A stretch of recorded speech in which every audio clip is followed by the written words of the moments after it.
एक बार की बात है। एक लड़का था, उसका नाम प्रकाश था, जो एक नगर में रहता था। वो अपने जीवन से बहुत ही निराश था।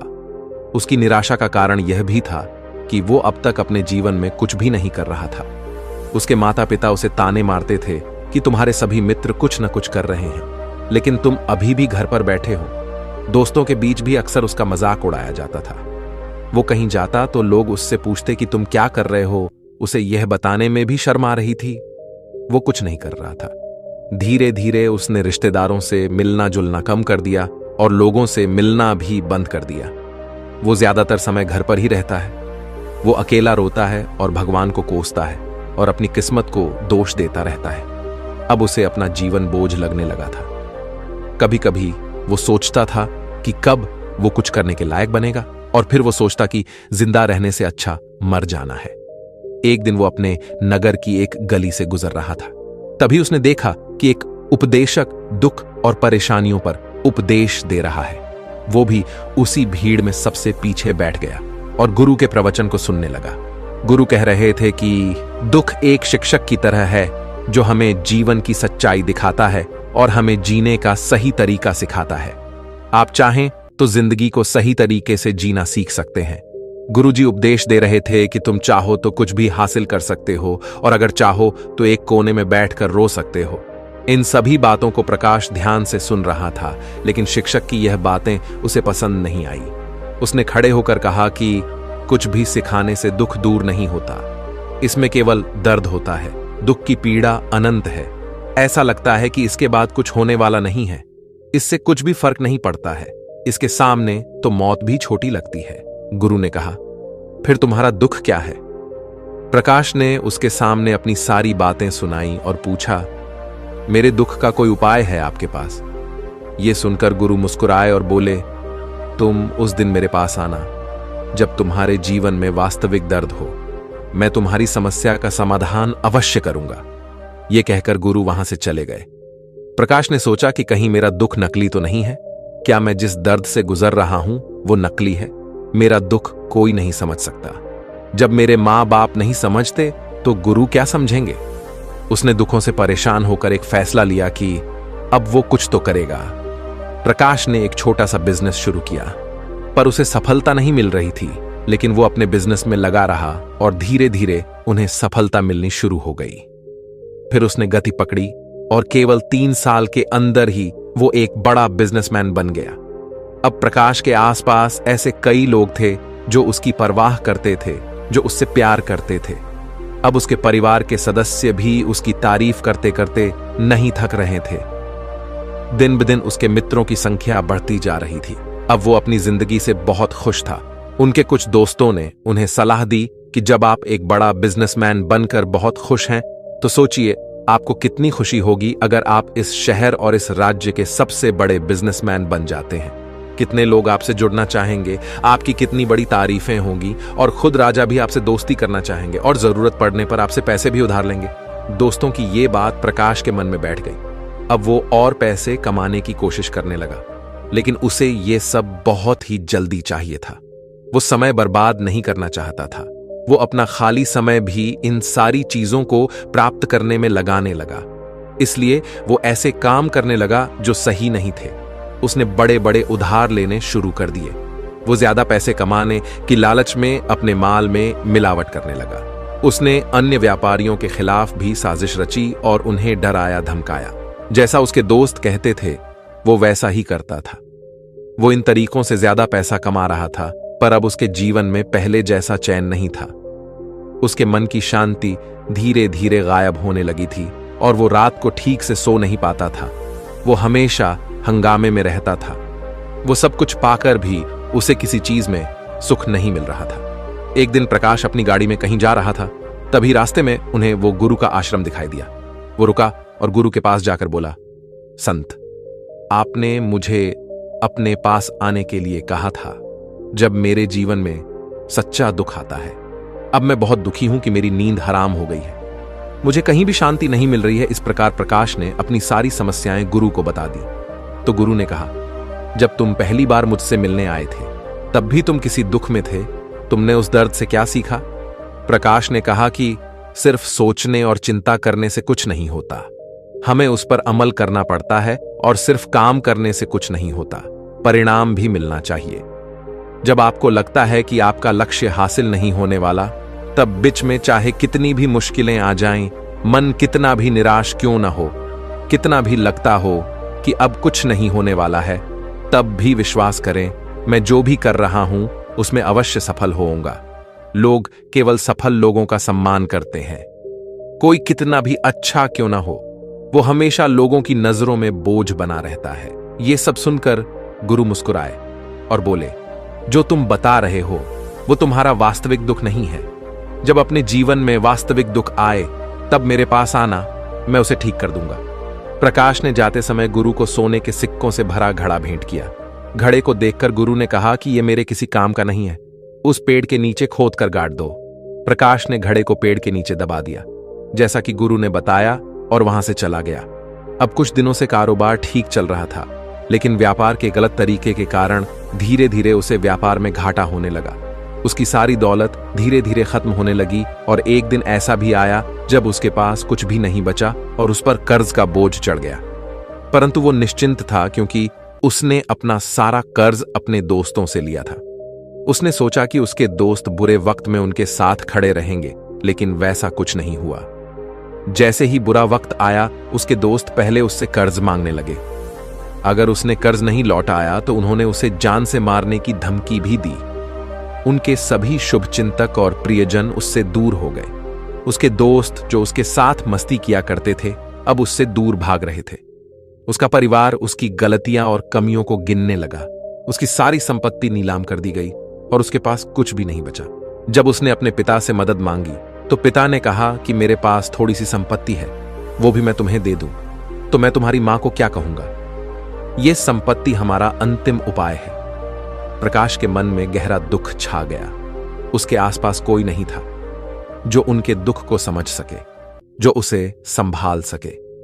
जनता के इस विश्वासघात के कारण वो अंदर से टूट चुका था।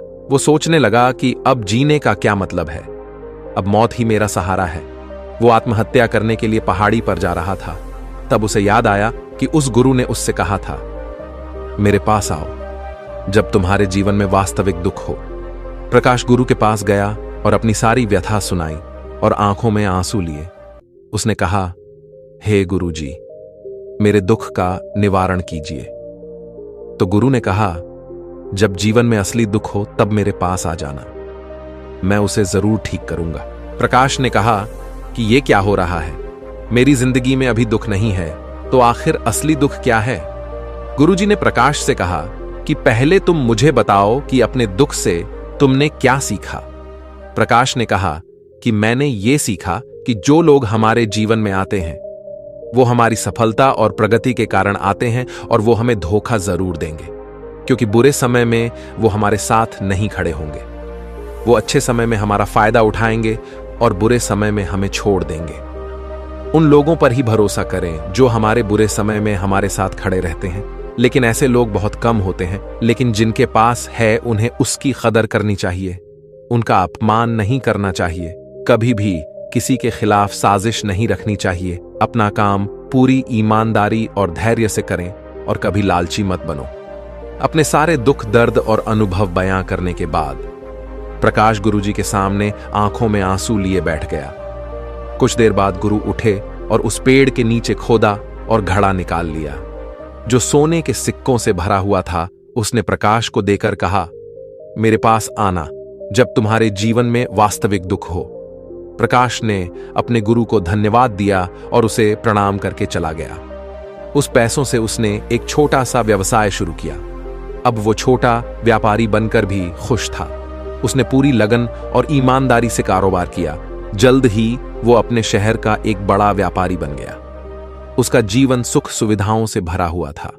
लेकिन कोई कितना भी अच्छा क्यों ना हो, लेकिन जीवन में दुख आता ही है, तो प्रकाश के जीवन में भी दुख आते थे। अपने माता पिता की मृत्यु के रूप में वो दोनों एक ही दिन एक साथ मर गए। प्रकाश अपने माता पिता से बहुत प्यार करता था, इसलिए उनके मृत्यु से उन्हें गहरा सदमा लगा। वो शवों को लेकर गया और दोनों का श्मशान घाट में अंतिम संस्कार किया। वहां उसने अपने माता पिता का शव जलता हुआ देखा तो उसका मन बेचैन हो उठा और उसके मन में कई सवाल उठने लगे। वो घर वापस आ गया और उसने अपने माता पिता के घर और संपत्ति को देखा जिसके लिए उनके पिता हमेशा लड़ते रहते थे। आज वो सब कुछ वैसा ही छूटा पड़ा है। जिन्होंने इसकी देखभाल की, इसके लिए लड़े, वो आज इस दुनिया से चले गए। उसके पिता ने जो कुछ कमाया वो सब कुछ यहीं रह गया। एक दिन पहले तक उसके पिता मारपीट करते थे किसी के साथ उसकी संपत्ति के लिए। आज वो खुद इस दुनिया से चले गए। प्रकाश का मन ऐसे अनेक विचारों के बवंडर में था।